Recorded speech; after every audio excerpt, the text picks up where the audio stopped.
എന്താണ് logistic management എന്ന് നോക്കാം. It is the process of planning and controlling how goods are stored and moved from one place to another so they reach the right customer at the right time and at the lowest cost. നമ്മളിവിടെ ഒരു product എടുക്കുകയാണെന്ന് വെച്ചാൽ അതിൻ്റെ raw material supply ചെയ്യുന്നത് മുതൽ പിന്നീട് അത് finished good ആക്കുകയും correct ടൈമിൽ കറക്റ്റ് കസ്റ്റമേഴ്സിലേക്ക് സേഫായി ഡെലിവറി ചെയ്യുന്നത് വരെയുള്ളൊരു പ്രോസസ്സ് ഉണ്ട്. സോ ഈ പ്രോസസ്സിങ് പ്ലാൻ ചെയ്യുന്നതും കൺട്രോൾ ചെയ്യുന്നതിനെയാണ് നമ്മൾ ലോജിസ്റ്റിക് മാനേജ്മെൻറ്റ് എന്നുകൊണ്ട് ഉദ്ദേശിക്കുന്നത്.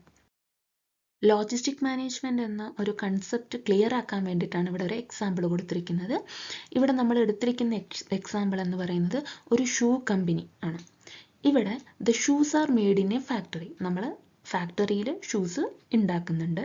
പിന്നീട് അതിൻ്റെ പാക്കിങ്ങും സ്റ്റോറേജിങ്ങും ഒക്കെ വെയർ ഹൗസിലാണ് ചെയ്യുന്നത്. അതിനുശേഷം അടുത്ത സ്റ്റെപ്പായിട്ട് നമ്മൾ പ്രൊഡ്യൂസ് ചെയ്ത ഷൂസ് നമ്മൾ ഡെലിവർ ചെയ്യുകയാണ് ഷോപ്പിലേക്ക്. പിന്നീട് ആ ഷോപ്പുകളിൽ നിന്നാണ് കസ്റ്റമേഴ്സ് ബൈ ചെയ്യുന്നത്. സോ ഈ സ്റ്റെപ്പുകളെല്ലാം മാനേജ് ചെയ്യുന്നത് ലോജിസ്റ്റിക് മാനേജ്മെൻറ്റിലൂടെയാണ്. ഇവിടെ എന്താ പറയുന്നത് വെച്ചാൽ making sure the shoes reach the shop on time and in good condition.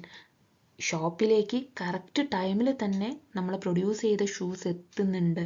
അതുപോലെ തന്നെ കറക്റ്റ് കണ്ടീഷനിലാണ്, അതായത് ഗുഡ് കണ്ടീഷനിലാണ് അത് കസ്റ്റമേഴ്സിലേക്ക് ഡെലിവർ ആവുന്നതെന്നും നമ്മളിവിടെ ഉറപ്പ് വരുത്തുന്നു.